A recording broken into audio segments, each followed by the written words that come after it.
Hello everyone, welcome back to my channel.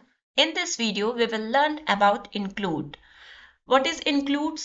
Includes is basically a way of creating sub template. आपका EGS template होता है यानी कि पूरे पूरा HTML पेज होता है उसके अंदर आपको सब टेम्पलेट इंसर्ट करना है तो आप includes का यूज करके includes के मैकेनिज्म को यूज करके आप सब टेम्पलेट ऐड कर सकते हो।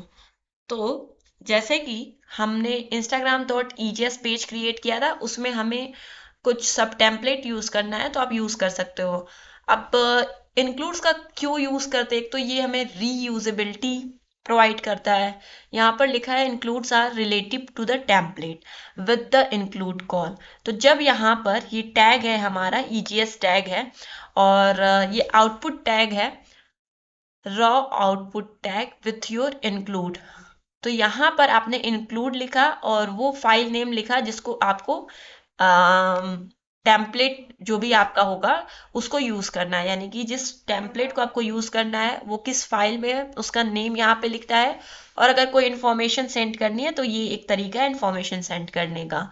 तो यहाँ पर जो इंक्लूड्स की हेल्प से आप क्या कर सकते हो कि एक आपने टेम्पलेट क्रिएट किया उसको मल्टीपल टाइम इंक्लूड के थ्रू कॉल करके यूज कर सकते हो। ये फंक्शन की ही तरह होता है कि आपने एक कोड में एक जगह फंक्शन लिखा और जब जब आपको नीड पड़ा तब तब आपने उस फंक्शन को कॉल कर लिया, बार बार उस फंक्शन को आप लिख नहीं रहे होगे। वैसे ही कभी भी हम कोई प्रोजेक्ट क्रिएट करते हैं ईजीएस के हेल्प से तो लाइक हमें नैव बार क्रिएट करना है तो हमने एक व्यूज में नैव बार क्रिएट कर दिया, फुटर क्रिएट कर दिया। अब हमारे मल्टीपल पेजेस में वो नैव बार और वो फुटर यूज हो रहा होगा तो उसको बार बार हम ईजीएस में ये बॉडी टैग के नीचे फिर हम नैव बार क्रिएट नहीं कर रहे होंगे, हम सिंपली जो है वो इंक्लूड करके उस टेम्पलेट को यहाँ पर रीयूज कर रहे होंगे। यानी कि एक बार हमने टेम्पलेट क्रिएट किया और उस टेम्पलेट को अपने दूसरे टेम्पलेट में सब टेम्पलेट के रूप में हम यूज कर सकते हैं। तो यही बेसिकली यूज होता है इंक्लूड्स का। और इसको कैसे यूज करते हैं वो हम देखते हैं। तो जो हमारा बॉडी टैग यहाँ पर ये है बॉडी टैग, इसके जस्ट बिफोर आपको पहले हम व्यूज में एक हेडर बना लेते हैं और उसको यहाँ पर हम यूज करेंगे। तो यहाँ पर हम सबसे पहले हेडर डॉट ईजीएस बना लिया और इसमें सिंपली हमने h1 टैग देके या div हमने बना लिया और div में लिख दिया p टैग जिसमें हमने लिखा हेडर। तो ये हमारा हेडर बन गया है, फुटर भी बन जाएगा। वैसे ही इसको रीयूज करना है अपने instagram.ejs में। तो यहाँ पर हम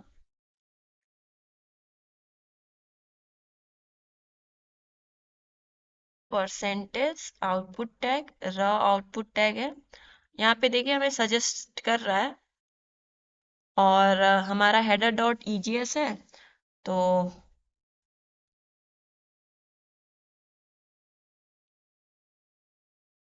ठीक है,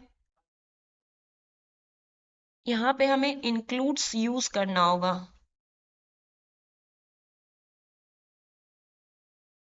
या ठीक है, इस तरीके से हम कर सकते हैं।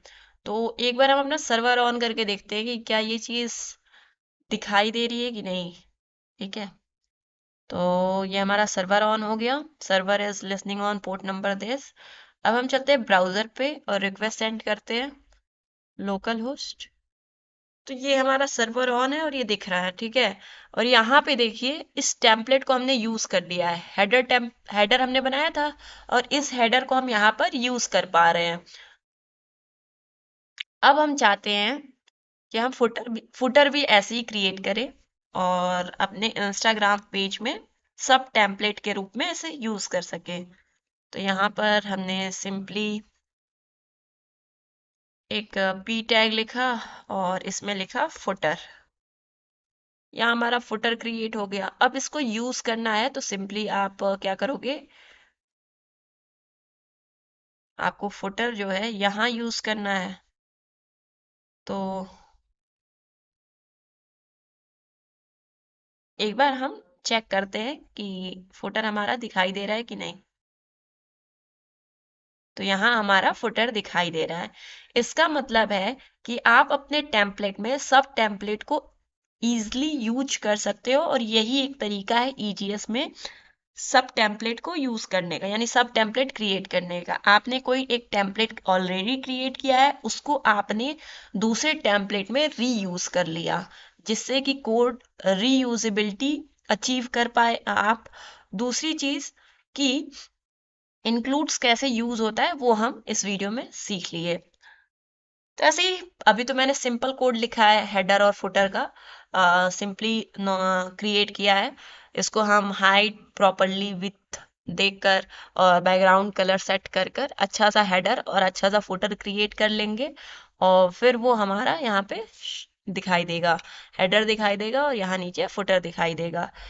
तो ये तो हमने सीखने के पर्पज से किया था कैसे हम इंक्लूड्स को यूज करते हैं, यानी कि इंक्लूड को कैसे यूज करते हैं वो देखा हमने। ठीक है, नेक्स्ट वीडियो में हम बात करेंगे गेट एंड पोस्ट रिक्वेस्ट के बारे में। तो हमारा ये बेसिकली ईजीएस टैग कई सारे हैं, जैसे ये है।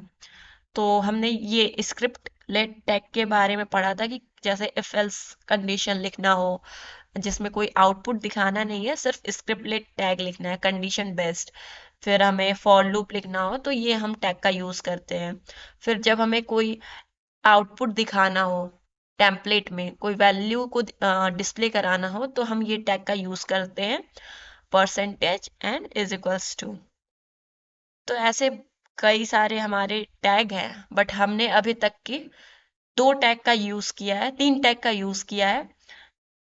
ये है output the unescaped value into template.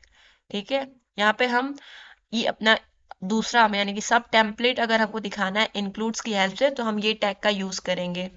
जब हमें कोई वैल्यू दिखाना हो तो हम इस टैग का यूज करेंगे, और जब हमें कोई कंडीशन लिखना हो तो हम इस टैग का यूज करेंगे। तो ये तीन टैग ही हमने पढ़ा है जो कि कॉमनली बहुत ज़्यादा यूज होता है। बाकी ये सारे टैग भी हैं, आप इनको यूज कर सकते हैं। यहाँ पे लिखा है trim following new line, trim mode, और ये है प्लेन एंडिंग टैग। अच्छा, तो ये जो टैग है ना, ये जो टैग है इसका टैग है, स्क्रिप्टलेट टैग का टैग है। तो मेनली यही तीन टैग है जिनका हम यूज करते हैं। और अगर आपको ईजीएस में कुछ कमेंट देना हो तो आप इस टैग का यूज करते हैं। तो हम एक बार इसको ट्राई करके देख लेते हैं अपने इसमें ईजीएस में। यहाँ पे हमने इस टैग का यूज किया है, और यहाँ पे आप कुछ भी कमेंट लिखोगे तो वो आपका रिफ्लेक्ट नहीं होगा, वो आपका डॉक्यूमेंट पे दिखाई नहीं देगा, क्योंकि आपने ईजीएस में कमेंट लिखा है। तो यहाँ पे कहाँ दिखाई दे रहा है, कैट्स के बिफोर दिखाई देना चाहिए, बट यहाँ पर वो दिखाई नहीं दे रहा है क्योंकि हमने कमेंट लिखा है। तो ये कमेंट टैग होता है, जैसे हमारा नॉर्मली एचटीएमएल जावास्क्रिप्ट हर एक लैंग्वेज में कमेंट टैग होता है। तो हम लोगों ने ईजीएस के लगभग जो जो मेन इम्पोर्टेंट चीजें थी वो अपने इस प्लेलिस्ट में कवर कर ली है। ओके।